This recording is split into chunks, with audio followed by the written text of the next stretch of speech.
Respirez profondément, Léa. Respire. Tout ira bien. Thomas rassure Léa en courant à côté du brancard sur lequel elle est allongée.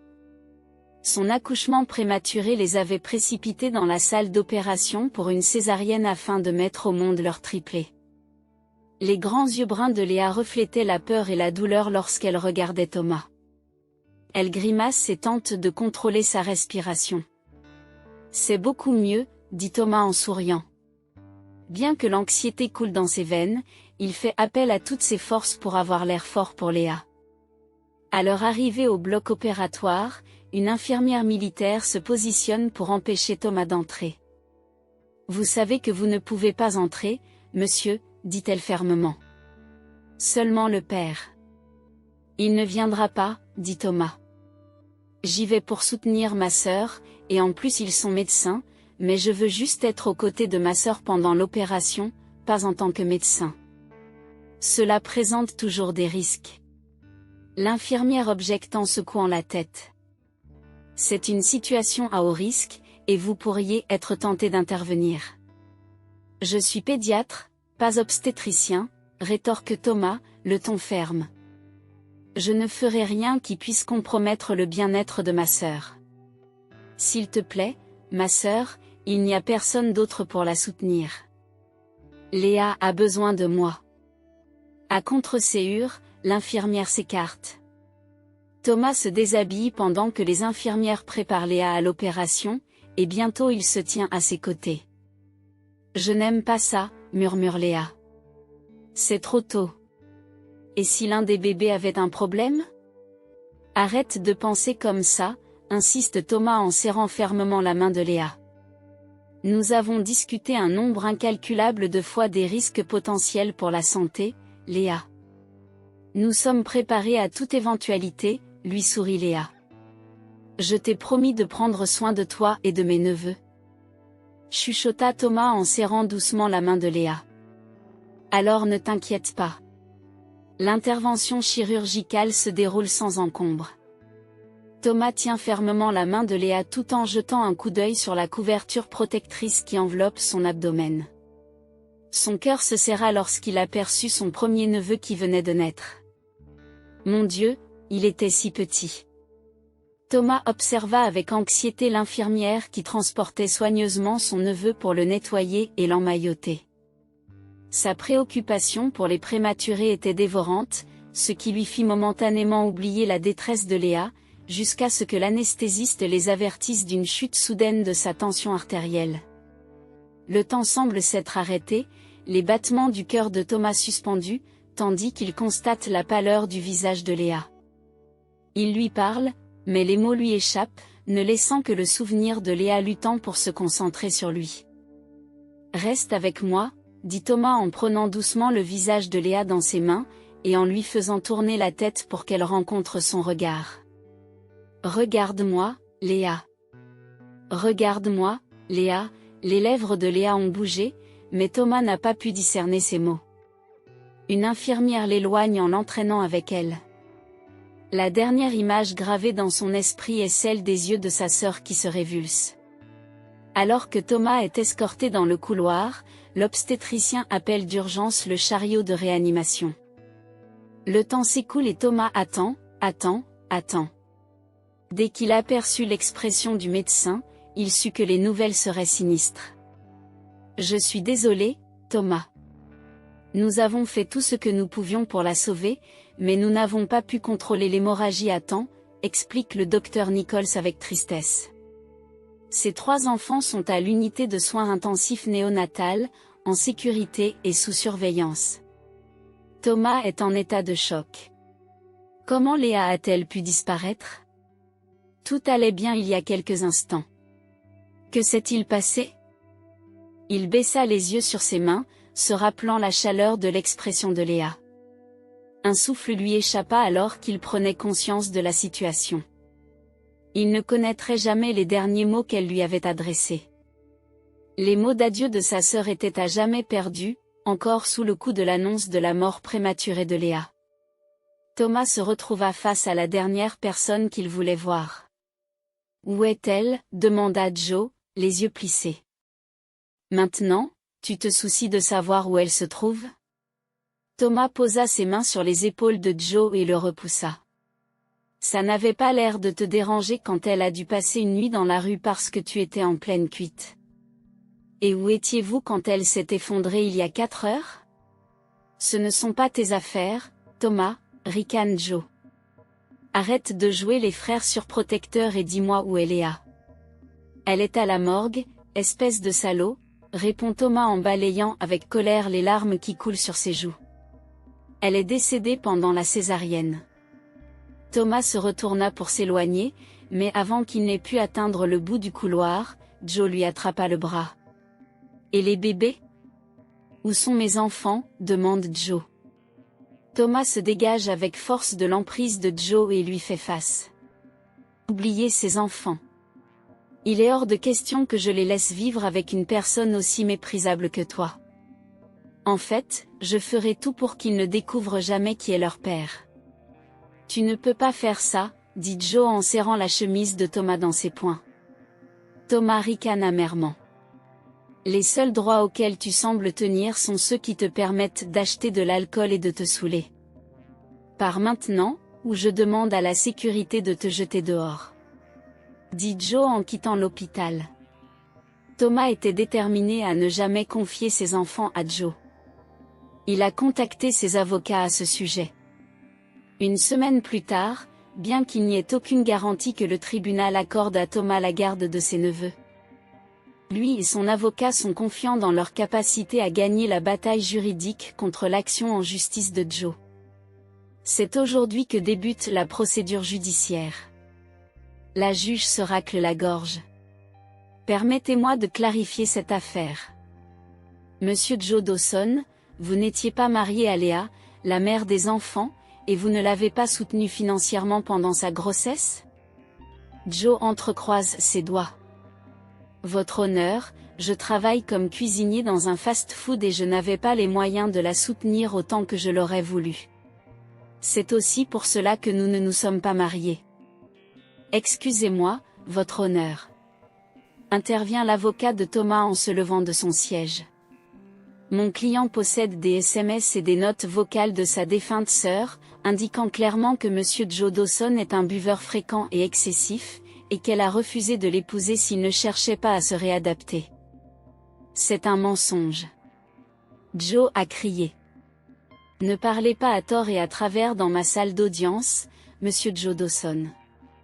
La juge l'a réprimandé en le fixant d'un regard sévère. Elle demande à revoir les messages et les transcriptions. Au fur et à mesure qu'elle les lisait, son expression devenait de plus en plus sombre. Ces messages indiquent que vous êtes émotionnellement instable, Monsieur Joe Dawson, et que vous avez l'habitude de prendre de mauvaises décisions et de consommer de l'alcool, ce qui est incompatible avec le fait d'être un parent responsable. Avez-vous des preuves pour réfuter ces affirmations? Joe jette un coup d'œil à son avocat, qui se contente de grimacer. Joe croise le regard de Thomas, semblant sur le point d'éclater de colère ou de se lancer dans une dispute, mais il finit par baisser la tête. Non, madame, dans ce cas, j'accorde la garde complète au docteur Thomas. Annonce la juge en tapant sur son marteau. Debout sur les marches du palais de justice, Thomas s'arrête et contemple le soleil naissant. Le soleil brille après avoir traversé les nuages. L'odeur de la pluie flottait dans l'air et le monde se sentait rafraîchi et renouvelé. Ne bougez plus. Thomas se retourna juste au moment où Joe se précipitait sur lui.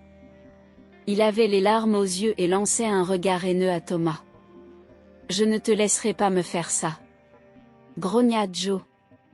Ce n'est pas parce que tu as des richesses que tu peux m'enlever mes enfants.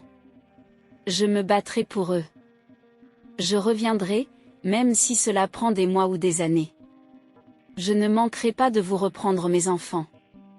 Je suis leur vrai père et ils ont besoin de moi. Dit Joe, presque en pleurant. C'est ça ton problème, rétorqua Thomas en pointant un doigt vers Joe. Joe resta en état de choc tandis que Thomas se détournait et descendait les marches d'un pas vif. Le chagrin qui résidait dans le cœur de Thomas depuis la mort de Léa se dissipait peu à peu, laissant place à l'avenir prometteur qui s'offrait à lui et à ses neveux. Cependant, Thomas découvrit bientôt que cette cour triomphale avait un prix élevé. Thomas se dépêche de rentrer chez lui, de franchir la porte et d'appeler sa femme, Susanna, mais il est accueilli par la vue de valises pleines à craquer, ce qui le fige. « Je suis désolé, Thomas. » Susanna sort du salon. « Je t'aime profondément et je comprends que tu fasses une noble chose en accueillant les enfants de Léa. Mais ce n'est pas un choix qui correspond à mes désirs. » « Mais Susanna. » Dot, non, Susanna secoue la tête.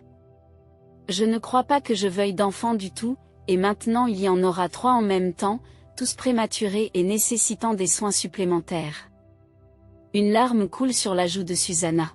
« Je ne peux pas le supporter et je ne veux pas le supporter. Que l'âme de Léa repose en paix, mais je ne peux pas supporter le poids des conséquences de ses choix. » Thomas ne sait plus où donner de la tête. Il aurait aimé pouvoir persuader Susanna de rester, lui assurer que tout s'arrangerait et qu'ils surmonteraient ensemble tous les défis.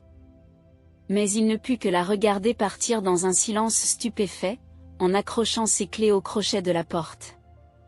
Il resta debout longtemps après le départ de Susanna, mais il comprit enfin qu'il était seul à présent. Thomas tendit la main vers une bouteille d'alcool que Susanna et lui avait gardée dans le placard pour les invités, mais il hésita. Il sortit son téléphone de sa poche et fixa l'image de ses neveux triplés qui s'affichait sur l'écran verrouillé. Susanna avait raison. S'occuper de 3 enfants en bas âge serait exigeant, mais quel autre choix ai-je, dit Thomas en se sentant triste. Il ne pouvait pas imaginer les laisser aux soins de Joe, une personne qui consacrait plus de temps à la bouteille qu'aux enfants du service de néonatologie réunis. Thomas jeta un coup d'œil à la bouteille d'alcool posée sur le comptoir de la cuisine. S'il s'abandonnait au désespoir, s'il tentait ne serait-ce qu'une fois de noyer son chagrin dans l'alcool, il ne deviendrait pas meilleur que Joe. Non. Thomas remit la bouteille dans le placard et ferma la porte. Je refuse de devenir la personne que je méprise. J'ai 3 beaux enfants qui comptent sur moi, et je ne les laisserai pas tomber. Thomas s'assit pour un dîner solitaire, puis il entra dans la chambre d'enfant. Il avait acheté et monté 3 berceaux, rempli les tiroirs de vêtements de bébé et les 3 placards du coin de couche et d'autres articles essentiels. En allumant la veilleuse, il admira les motifs étoilés projetés sur les murs. « Bientôt, mes neveux et moi entamerons une nouvelle vie ensemble, » murmura-t-il. Le nouveau-né a passé plusieurs mois à l'hôpital. L'équipe médicale veille à surveiller de près l'état de santé général du bébé, sa fonction respiratoire, sa capacité à se nourrir, sa prise de poids et d'autres facteurs, afin de déterminer quand le bébé est prêt à sortir de l'hôpital. Elle tient également compte de la disponibilité d'une assistance médicale et de soins appropriés à domicile. Thomas pensait être prêt. Il avait pris une semaine de congé, établi un emploi du temps de base et demandé l'aide d'une nounou expérimentée, Rosa. Cependant, quelques semaines plus tard, alors qu'il ramenait Andrew, Jadon et Noah à la maison, il s'est rapidement rendu compte du chaos accablant qui l'attendait. Rosa, qui avait l'habitude de s'occuper de plusieurs bébés, a montré à Thomas une technique permettant de nourrir 2 des garçons simultanément pendant qu'il s'occupait du 3e. Ils changèrent efficacement les 3 nourrissons, les installèrent pour dormir et eurent à peine le temps de discuter des subtilités de la prise en charge de triplés que les pleurs éclatèrent. « Qu'est-ce qui ne va pas, mon pote ?» Thomas a sorti Noah de son berceau et l'a pris dans ses bras. Le petit Noé donnait des coups de pied dans ses jambes et essayait de se dégager de la couverture dans laquelle il était emmailloté. « Je suppose que je ne t'ai pas assez bien enveloppé, hein ?» Thomas souleva le bébé sur son épaule, s'assurant d'avoir une main libre. En réponse, Noah a rapidement régurgité du lait sur le dos de Thomas. Pendant ce temps, Andy et Jadon s'étaient également réveillés. Rosa s'empressa de prendre Andy dans ses bras. Ses bras expérimentés le réconfortaient tandis qu'elle balançait le berceau de Jadon avec son pied. « Allez changer de chemise, docteur Spellman. » conseilla Rosa en lui tendant une serviette. Et n'oubliez pas, la prochaine fois que vous soulèverez un bébé, mettez d'abord un linge sur votre épaule. La journée se passa dans un tourbillon de biberons, de changements de couches et de nettoyage des inévitables saletés de lait craché, d'excréments et d'urine. Comme Rosa l'avait assuré. Elle assura à Thomas qu'il se débrouillerait très bien une fois qu'elle serait partie pour la journée. Cependant, alors qu'ils approchaient de la deuxième tétée, tout sembla s'effondrer. Il n'était que 20 heures, mais Thomas était déjà épuisé. Les soins prodigués au triplet toute la journée l'avaient épuisé, et il n'avait pas prévu la vigilance constante nécessaire pour répondre à leurs moindres cris. Incapable de gérer la technique d'alimentation de Rosa pour 2 bébés simultanément, il se retrouva à s'occuper de chacun d'eux individuellement pendant que les autres pleuraient inconsolablement. Après avoir finalement installé les garçons, s'être rassuré qu'ils avaient fait leur rot et qu'ils dormaient, Thomas s'est glissé dans son lit. L'absence de Susanna à ses côtés pesait lourdement, intensifiant sa nervosité. Chaque fibre de son être restait en alerte, anticipant le son d'un gémissement à tout moment. Dans le silence qui persistait, son anxiété ne faisait que croître. Thomas se glissa dans la chambre d'enfant faiblement éclairée, se penchant sur le berceau de Jadon jusqu'à ce qu'il entende le doux rythme de sa respiration. Il se dirigea ensuite vers les berceaux d'Andy et de Noah, rassuré par la tranquillité de leur sommeil. Satisfait que les garçons soient en sécurité, il se prépara à partir. Cependant, dans l'obscurité, il trébucha sur une poubelle mal placée, éparpillant des couches usagées sur le sol. En se baissant pour les ramasser, sa tête heurta le coin de la table à langer, provoquant un juron involontaire. Andy fut le premier à se réveiller, rapidement suivi par ses frères, leurs cris résonnant dans la pièce. Thomas mit de côté les couches éparpillées et s'appliqua à endormir les garçons, mais ils devaient déjà être nourris. Il fallait à nouveau changer les couches, et le cycle continuait. Le temps que Thomas retourne dans son lit. Le réveil sonne. Thomas courut accueillir Rosa lorsqu'elle arriva. Son pyjama était taché de lait et il n'avait pas eu le temps de se changer, de se doucher ou même de se brosser les dents. « Heureusement que tu es là », dit Thomas en donnant Andy à Rosa et en se précipitant vers la chambre d'enfant. Ils viennent de se réveiller et ont besoin d'être changés. Thomas souleva délicatement Noah de son berceau et le plaça doucement sur la table à langer, commençant la routine familière d'enlever sa grenouillère et sa couche. Un jet d'urine soudain le prit au dépourvu, l'éclaboussant sur le côté juste au moment où il tendait la main pour prendre une nouvelle couche. Rosa, qui entre dans la pièce, observe la mésaventure et fait part de sa sagesse. « Il faut être très prudent avec les petits garçons », conseille-t-elle sagement. Thomas laisse échapper un reniflement de frustration. « Pourquoi suis-je si incompétent dans ce domaine ? Je suis pédiatre, pour l'amour du ciel. J'ai passé toute ma carrière à travailler avec des enfants et des bébés. » Il serre la mâchoire, luttant contre les larmes qui montent à l'intérieur. « Docteur Thomas, vous commettez une erreur courante. » Rosa s'est interposée, l'écartant doucement et prenant en charge le changement de Noah.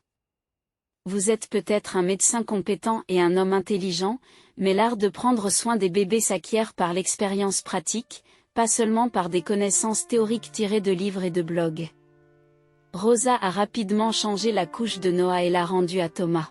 « Maintenant, laissez-le s'allonger et apportez-moi le prochain petit. Après cela, il est temps pour vous de vous reposer, docteur Thomas. Faites votre toilette et passez une bonne nuit de sommeil, vous vous sentirez beaucoup mieux. » Grâce aux conseils patients de Rosa, Thomas trouve peu à peu ses marques dans la routine quotidienne des soins prodigués à ses neveux. Il continua à remplir son rôle de tuteur dévoué. Bien qu'avec une pointe d'anxiété persistante au fur et à mesure que les garçons grandissaient. Rosa est restée une source de soutien inébranlable, offrant sa patience et son expertise aux enfants et à Thomas. Pendant que Thomas travaillait à l'hôpital, Rosa s'occupait des enfants.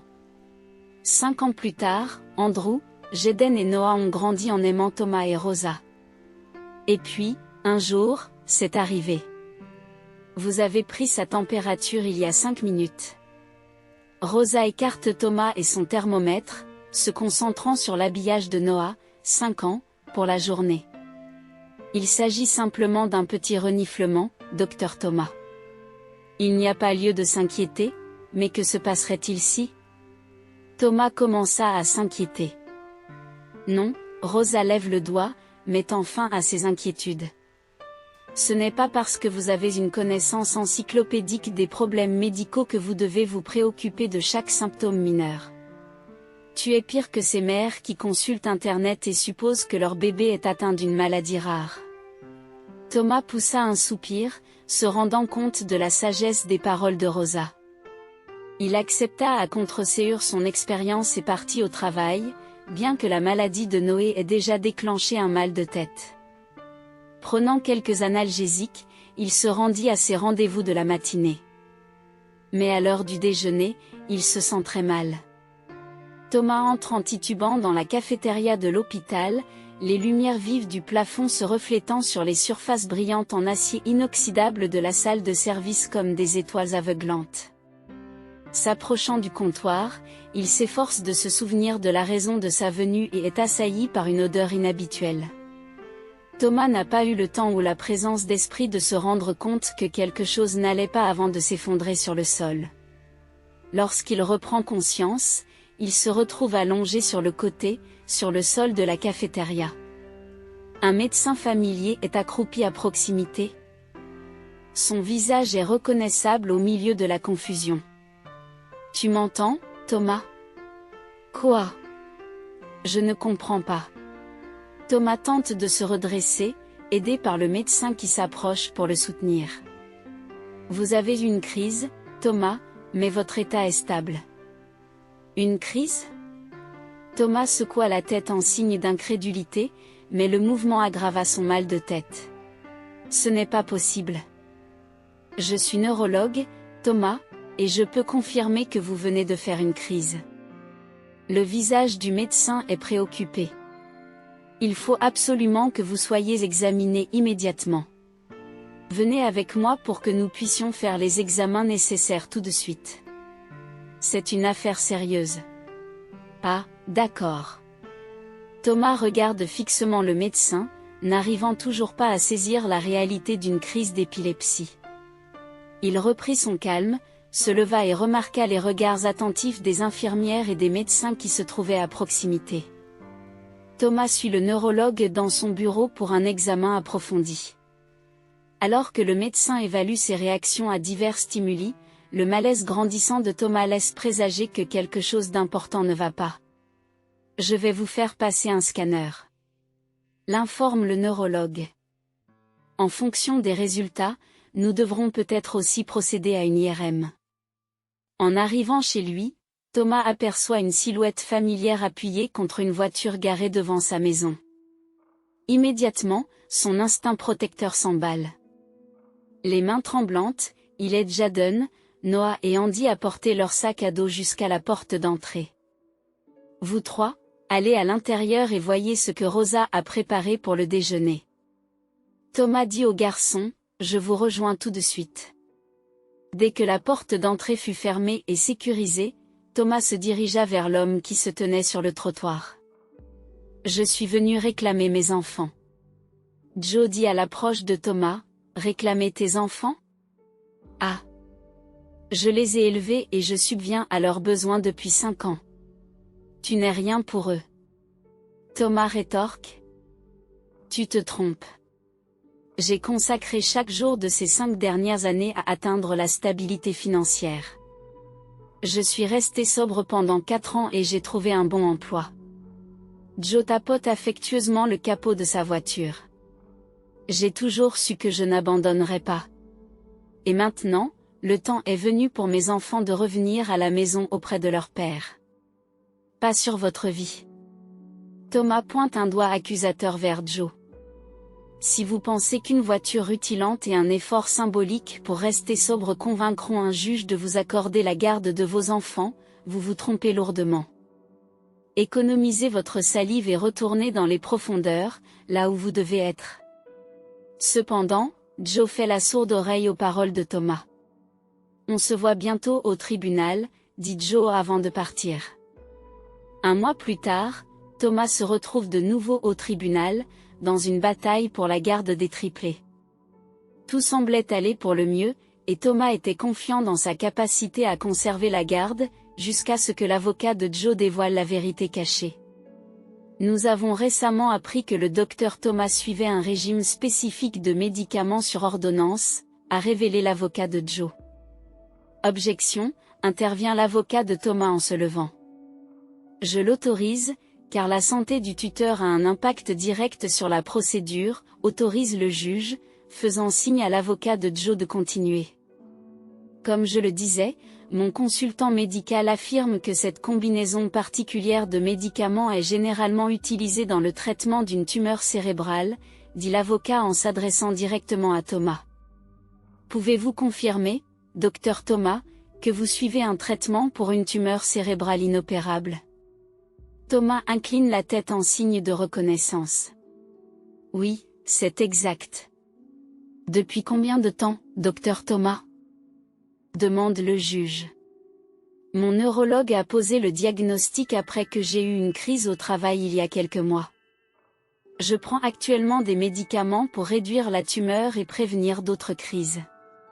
Joe observe Thomas pendant qu'il détaille son état de santé au juge et une vague d'émotions inattendues le submerge. C'était censé être son moment de triomphe, sa justification contre l'homme qui lui avait enlevé ses enfants.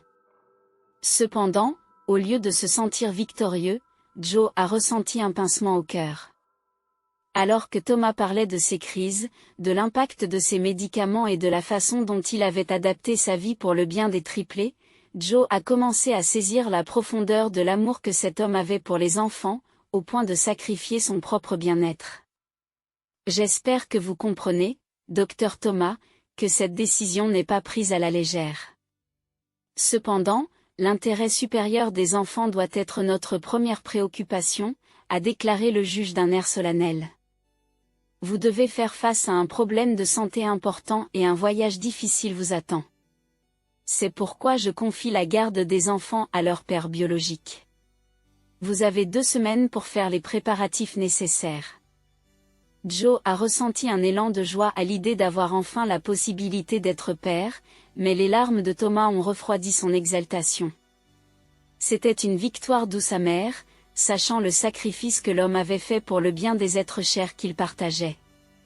En y réfléchissant, Joe se souvient parfaitement de la douleur qu'il a ressentie lorsqu'il a perdu la première bataille pour la garde de l'enfant contre Thomas. Cette défaite lui avait servi de signal d'alarme et l'avait poussé à changer de vie. Chaque fois qu'il avait failli ou qu'il avait été tenté par ses vices passés, les mots passionnés de Thomas sur les marches du palais de justice avaient résonné en lui, lui rappelant ce qui comptait vraiment. 2 semaines plus tard, Joe arrête sa voiture devant la maison de Thomas. Thomas attendait dans l'allée, entouré des garçons qui s'accrochaient à lui comme du velcro. Les garçons, vous êtes impatients de partir? Joe rayonne en s'agenouillant devant les enfants. Allez faire vos valises. Instantanément, les 3 enfants ont poussé des cris comme si leur monde s'était écroulé, se réfugiant derrière Thomas. Ne les laissez pas nous emmener, sanglote l'un d'eux. Nous ne partons pas, cria un autre garçon. Venez, les garçons, dit Thomas en s'accroupissant et en étreignant chaleureusement les triplés. Vous vous souvenez de notre accord? Joe va très bien s'occuper de vous, et je viendrai vous voir tous les week-ends. Thomas réussit à esquisser un sourire doux amer en embrassant délicatement chaque enfant sur le front. Il est temps de partir. Le cœur de Joe se brisa lorsqu'il vit Thomas pousser les triplés vers lui. Il n'avait jamais imaginé que le jour où il ramènerait enfin ses fils à la maison lui donnerait l'impression d'être un tel méchant. Au lieu de me battre pour les garçons comme s'ils étaient des biens, je devrais me battre pour ce qu'il y a de mieux pour eux, se dit-il en s'approchant de Thomas et des enfants pour les serrer dans ses bras. Joe aide ensuite Thomas à porter les sacs des enfants à l'intérieur de la maison. Une fois à l'intérieur, l'atmosphère de la maison est devenue sombre. Les garçons s'accrochent à Thomas, leurs larmes tachant sa chemise, tandis que Joe se tient à proximité, ne sachant comment soulager leur détresse. Il se rend compte que cette transition sera bien plus difficile qu'il ne l'avait prévu. Thomas se dégagea doucement de l'étreinte des garçons et s'agenouilla à leur hauteur. Avec un sourire rassurant, il leur parla doucement. « N'oubliez pas, mes petits guerriers, qu'il ne s'agit pas d'un adieu définitif. Vous serez toujours aimés et chéris, où que vous soyez. » Joe les rejoint et s'agenouille à côté de Thomas. « C'est vrai ? Les garçons. Nous allons créer de nouveaux souvenirs ensemble, et votre oncle Thomas fera partie de vos vies, à chaque étape. » Malgré les reniflements et les larmes, les garçons acquiescèrent avec hésitation, trouvant du réconfort dans la présence familière des deux hommes. Il leur faudrait du temps pour s'adapter à ce nouveau chapitre de leur vie, mais ils avaient une base solide d'amour et d'engagement pour les guider. Alors qu'ils se préparent à partir, Thomas raccompagne Joe à la porte. Leurs regards se croisèrent, chargés d'un mélange d'émotions, de gratitude, de regrets, et d'une compréhension partagée que leur objectif commun était le bien-être des garçons. « Merci, » murmura Joe, la voix chargée de sincérité. « Prends bien soin d'eux, Joe. »« Et n'oublie pas qu'ils ont besoin de nous deux, » répondit Thomas, la voix étranglée par l'émotion. Après un dernier regard, Joe acquiesça et sortit dans le monde avec ses fils à ses côtés. Le poids des responsabilités s'abattit sur ses épaules et il se promit d'être le meilleur père possible. Pendant ce temps, Thomas les regardait partir depuis l'embrasure de la porte, une boule dans la gorge. Il savait qu'il ne serait pas facile de lâcher prise, mais il se consolait en sachant que les garçons seraient aimés et pris en charge. Ils continueraient à jouer un rôle vital dans leur vie, en tant que source inébranlable de soutien et d'amour. Alors que la voiture disparaissait, Thomas referma la porte, prenant une profonde inspiration pour calmer ses émotions. La maison semblait vide, résonnant des souvenirs, des rires et du battement des petits pieds. Mais il savait aussi qu'un nouveau chapitre l'attendait, un chapitre rempli de week-ends d'aventures partagées, d'histoires à dormir debout et d'amour inconditionnel, avec une détermination renouvelée. Thomas tourna son regard vers l'avenir, prêt à endosser le rôle d'un oncle dévoué et d'un pilier de force pour les garçons qu'il chérissait si profondément. Une semaine plus tard, Susanna apprend ce qui est arrivé à Thomas et décide de rentrer chez elle. Elle supplie Thomas de lui pardonner. Thomas est choqué de la voir. « Je suis prête à avoir des enfants maintenant, Susanna, » dit-elle, presque en pleurant. « Tu me manques beaucoup, Thomas. » Thomas prit sa femme dans ses bras. « Je t'aime, Susanna, quoi qu'il arrive, tu es toujours ma femme. »« Merci, chérie, » dit Susanna. C'est un bon jour pour Thomas et Susanna qui se retrouvent.